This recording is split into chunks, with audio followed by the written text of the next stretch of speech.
ଓମ୍ ଶାନ୍ତି। ପୁସ୍ତକ ପଠନ ଶ୍ରୀମଦ୍ ଭଗବତ ଗୀତା ରହସ୍ୟ। ଲେଖକ ବ୍ରହ୍ମକୁମାର ସୁଧାଂଶୁ ଶେଖର ମିଶ୍ର। ଦ୍ୱିତୀୟ ଅଧ୍ୟାୟ। ଉପଯୁକ୍ତ କୌଣସି କଥା ଗୀତାରେ ଦେଖିବାକୁ ମିଳେ ନାହିଁ। ଯୁକ୍ତି କରାଯାଇପାରେ ଯେ ଗୀତା ଜ୍ଞାନ ଧର୍ମ ସ୍ଥାପନା ପାଇଁ ଭଗବାନ ପ୍ରଦାନ କରିଥିଲେ, କାରଣ ଅଜ୍ଞାନତା ହିଁ ଅଧର୍ମ ଓ ପାପର କାରଣ। ଜ୍ଞାନ ଦ୍ୱାରା ଏହାକୁ ନିବାରଣ କରାଯାଇପାରେ। ଆଧ୍ୟାତ୍ମିକ ଜ୍ଞାନର ପ୍ରଚାର ପ୍ରସାର ଓ ବ୍ୟବହାରିକ ଜୀବନରେ ପ୍ରୟୋଗ ଦ୍ୱାରା ସତ୍ୟ ଧର୍ମର ସ୍ଥାପନା ସମ୍ଭବ। ଅର୍ଜୁନ ଅଜ୍ଞାନତା ଦ୍ୱାରା ମୋହାଚ୍ଛନ୍ନ ହୋଇ ପଡ଼ିଥିଲେ, ତେଣୁ ଭଗବାନ ତାଙ୍କୁ ଜ୍ଞାନଯୋଗ କଥା କହି ତାଙ୍କ ମନରେ ଥିବା ସମସ୍ତ ସନ୍ଦେହ ଦୂର କରିଥିଲେ। ଏହାଦ୍ୱାରା ଅର୍ଜୁନ ତାଙ୍କ ପାଇଁ କର୍ତ୍ତବ୍ୟ କର୍ମର ନିରୂପଣ କରିବାକୁ ସକ୍ଷମ ହେଲେ ଓ ନିମିତ୍ତ ଭାବରେ ଭଗବାନଙ୍କୁ ଧର୍ମସ୍ଥାପନା କାର୍ଯ୍ୟରେ ସହଯୋଗ କଲେ। କିନ୍ତୁ ଏ କଥା ମଧ୍ୟ ଯୁକ୍ତିଯୁକ୍ତ ମନେ ହୁଏ ନାହିଁ। ଏକାକୀ ଅର୍ଜୁନ ଗୀତା ଜ୍ଞାନ ଶୁଣିବା ଦ୍ୱାରା କ'ଣ ଧର୍ମର ସ୍ଥାପନା ହୋଇଗଲା? ମହାଭାରତ ବା ଅନ୍ୟ କୌଣସି ପୁରାଣ ଶାସ୍ତ୍ରରେ ଏ କଥା ବର୍ଣ୍ଣିତ ହୋଇନାହିଁ ଯେ ଅର୍ଜୁନ ଭଗବାନଙ୍କ ଠାରୁ ଶୁଣିଥିବା ଜ୍ଞାନକୁ ପ୍ରଚାର ଓ ପ୍ରସାର କରିଥିଲେ। ଗୀତା ପ୍ରକରଣ ପରେ 18 ଦିନ ବ୍ୟାପୀ ହୋଇଥିବା ଯୁଦ୍ଧରେ ରକ୍ତ ସୁଅ ବୋହିଯାଇଛି। ଯୁଦ୍ଧ ପରେ ଅର୍ଜୁନ ତଥା ସ୍ୱୟଂ ଶ୍ରୀକୃଷ୍ଣ ଗୀତା ଜ୍ଞାନ ଭୁଲି ଯାଇଛନ୍ତି। ପାଣ୍ଡବମାନଙ୍କ ଶାସନ କାଳରେ ହିଁ କଳିଯୁଗ ପ୍ରବେଶ କରିଥିବା କଥା ମହାଭାରତ କହେ। ତାହେଲେ ଗୀତା ଜ୍ଞାନ ଦ୍ୱାରା କିପରି ଧର୍ମର ସ୍ଥାପନା ହୋଇଥିଲା? ଗୀତା ପ୍ରକରଣର ଯଥାର୍ଥ ସ୍ୱରୂପ ଶ୍ରୀକୃଷ୍ଣାର୍ଜୁନ ସମ୍ବାଦ ଥିଲା ନା ଅନ୍ୟ କୌଣସି ଆଧ୍ୟାତ୍ମିକ ରହସ୍ୟର ସାଙ୍କେତିକ ଚିତ୍ରଣ ଅଟେ? ପ୍ରକୃତରେ କ'ଣ କୁରୁକ୍ଷେତ୍ରରେ ହିଁ ମହାଭାରତ ଯୁଦ୍ଧ ଅନୁଷ୍ଠିତ ହୋଇଥିଲା? ସଞ୍ଜୟ, ଧୃତରାଷ୍ଟ୍ର ଓ ଶ୍ରୀକୃଷ୍ଣ ଅର୍ଜୁନଙ୍କ ମଧ୍ୟରେ ଯେଉଁ କଥୋପକଥନ ଗୀତାରେ ଦେଖିବାକୁ ମିଳେ, ସେସବୁ ବିଷୟବସ୍ତୁ କ'ଣ ଅବିକଳ ଭାବରେ ସଂସ୍କୃତ ଶ୍ଲୋକରେ ଉଚ୍ଚାରିତ ହୋଇଥିଲା? ଗୀତାର ଯଥାର୍ଥ ସ୍ୱରୂପ ଜାଣିବା ପାଇଁ ଏହିପରି ଅନେକ ପ୍ରଶ୍ନ ବିନ୍ଦୁ ଉପରେ ସୂକ୍ଷ୍ମ ପ୍ରଣିଧାନ ଆବଶ୍ୟକ। ଶ୍ରୀମଦ୍ ଭଗବତ ଗୀତା ଅନୁସାରେ ଗୀତା ଜ୍ଞାନ ଦାତା ସ୍ୱୟଂ ପରମ ପିତା ପରମାତ୍ମା ଅଟନ୍ତି। ଏଥିପାଇଁ ସେଥିରେ ବିଭିନ୍ନ ସ୍ଥାନରେ ଶ୍ରୀ ଭଗବାନ ଉବାଚ ପଦର ପ୍ରୟୋଗ କରାଯାଇଛି। ପରମାତ୍ମାଙ୍କ ଗୁଣ କର୍ତ୍ତବ୍ୟ ବର୍ଣ୍ଣନା କରିବା ସମୟରେ ପ୍ରଥମ ପୁରୁଷ ମୁଁର ପ୍ରୟୋଗ କରାଯାଇଛି। ଏହାଦ୍ୱାରା ଏ କଥା ସ୍ପଷ୍ଟ ହୁଏ ଯେ ପରମାତ୍ମା ସ୍ୱୟଂ ନିଜେ ନିଜର ପରିଚୟ ଦେଇଛନ୍ତି। ଗୀତା ଅନୁସାରେ ପରମାତ୍ମା ସର୍ବଜ୍ଞ, ସର୍ବାତ୍ମାଙ୍କ ପିତା, ଅଜନ୍ମା, ଅକର୍ମା, ଅଭୋକ୍ତା, ଦିବ୍ୟ ଦୃଷ୍ଟିଦାତା, ମନୁଷ୍ୟ ସୃଷ୍ଟିର ବୀଜ ସ୍ୱରୂପ, ଜୀବନ ମୁକ୍ତିଦାତା ଓ ଜ୍ୟୋତିର୍ବିନ୍ଦୁ ସ୍ୱରୂପ ଅଟନ୍ତି। ତେଣୁ ପ୍ରଚଳିତ ମାନ୍ୟତା ଅନୁସାରେ ଶ୍ରୀକୃଷ୍ଣଙ୍କୁ ଗୀତାର ପରମାତ୍ମା ବାଚକ ସ୍ୱୀକାର କରିବା ଯୁକ୍ତିଯୁକ୍ତ ମନେ ହୁଏ ନାହିଁ। କାରଣ ପରମାତ୍ମାଙ୍କ ସମ୍ପର୍କରେ ଗୀତା ଯାହା ସବୁ କହେ, ସେସବୁ କେବେ ହେଲେ ଶ୍ରୀକୃଷ୍ଣଙ୍କ ମହିମା ହୋଇନପାରେ। କାରଣ ଭକ୍ତମାନେ ଶ୍ରୀକୃଷ୍ଣଙ୍କ ମହିମା ବର୍ଣ୍ଣନା କରିବାକୁ ଯାଇ କୁହନ୍ତି ଯେ ସେ ସର୍ବଗୁଣ ସମ୍ପନ୍ନ, ଷୋହଳ କଳା ସମ୍ପୂର୍ଣ୍ଣ, ସମ୍ପୂର୍ଣ୍ଣ ନିର୍ବିକାରୀ, ମର୍ଯ୍ୟାଦା ପୁରୁଷୋତ୍ତମ ଓ ସମସ୍ତ ଦେବତାଙ୍କ ମଧ୍ୟରେ ସର୍ବଶ୍ରେଷ୍ଠ ଅଟନ୍ତି। ତାଙ୍କୁ ବୈକୁଣ୍ଠନାଥ ମଧ୍ୟ କୁହାଯାଏ। ଚାରଣ ଗୋଷ୍ଠୀ ତାଙ୍କର ପ୍ରାର୍ଥନା କରନ୍ତି, ହେ କୃଷ୍ଣ ଗୋବିନ୍ଦ ହରେ ମୁରାରେ, ହେ ନାଥ ନାରାୟଣ ବାସୁଦେବ। ଅନ୍ୟାନ୍ୟ ମାନବାତ୍ମାଙ୍କ ପରି ସେ ମାତୃଗର୍ଭରୁ ଜନ୍ମଗ୍ରହଣ କରିଥିଲେ।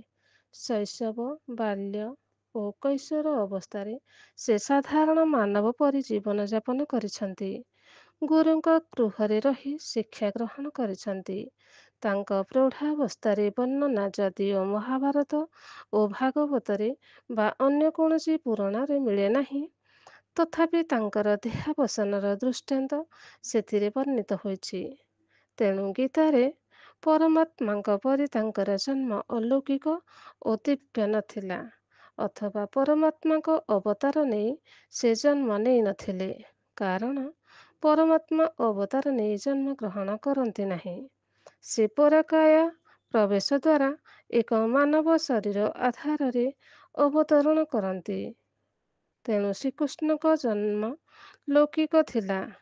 ସେ ସ୍ୱୟଂ ରଚୟିତା ନଥିଲେ, ସର୍ବଶକ୍ତିମାନ ସ୍ରଷ୍ଟାଙ୍କ ସେ ଏକ ଅନବଦ୍ୟ ଦିବ୍ୟ ଦୃଷ୍ଟି ଥିଲେ।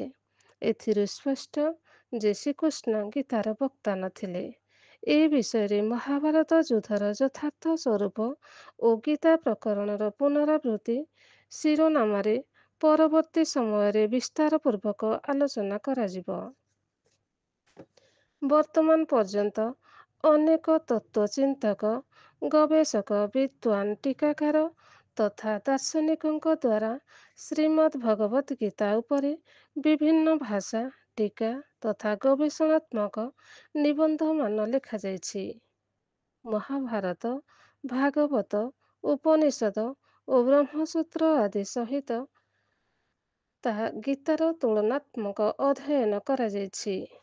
ମହାଭାରତ, ଭାଗବତ ଭଳି ପୌରାଣିକ ଗ୍ରନ୍ଥରେ ଶ୍ରୀକୃଷ୍ଣଙ୍କୁ ପରମାତ୍ମାବାଚକ ସ୍ୱୀକାର କରି ତାଙ୍କର ଯେଉଁପରି ଜୀବନ ଲୀଳା ବା କର୍ମର ବର୍ଣ୍ଣନା କରାଯାଇଛି, ସେସବୁ ଅଧ୍ୟୟନ କରି ଅନେକ ନିଷ୍ପକ୍ଷ ବିଦ୍ୱାନ ଉକ୍ତ କଥନକାର ସତ୍ୟତାକୁ ନେଇ ସନ୍ଦେହ ପ୍ରକଟ କରିଛନ୍ତି।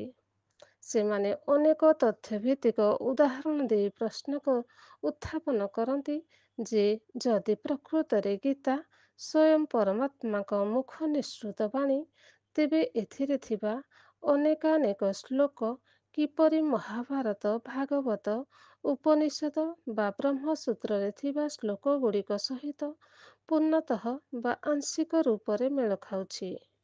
ଗୀତାରେ ଯେଉଁ ଶ୍ଲୋକ ଭଗବାନ ଅର୍ଜୁନକୁ କହିଛନ୍ତି ବୋଲି ଲିପିବଦ୍ଧ ହୋଇଛି, ତାହା ଅବିକଳ ଭାବରେ ମହାଭାରତରେ ଭିନ୍ନ ବକ୍ତା ଦ୍ୱାରା ଭିନ୍ନ ଶ୍ରୋତାକୁ ଶୁଣାଯାଇଛି। ତେବେ ପ୍ରକୃତରେ ପରମାତ୍ମାଙ୍କ ମହାବାକ୍ୟ କେଉଁଟି?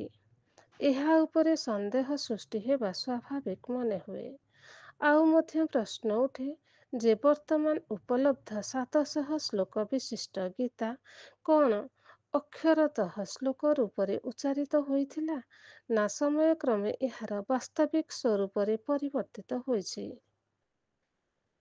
ଗୀତାରେ ଅର୍ଜୁନ ତଥା ଭଗବାନଙ୍କ ବିଭିନ୍ନ କର୍ତ୍ତବ୍ୟବାଚକ ଓ ଗୁଣବାଚକ ନାମର ବ୍ୟବହାର ଦେଖିବାକୁ ମିଳେ। ଟୀକାକାରମାନେ ସେଗୁଡ଼ିକୁ ତଦନୁରୂପ ବ୍ୟାଖ୍ୟା ମଧ୍ୟ କରିଛନ୍ତି।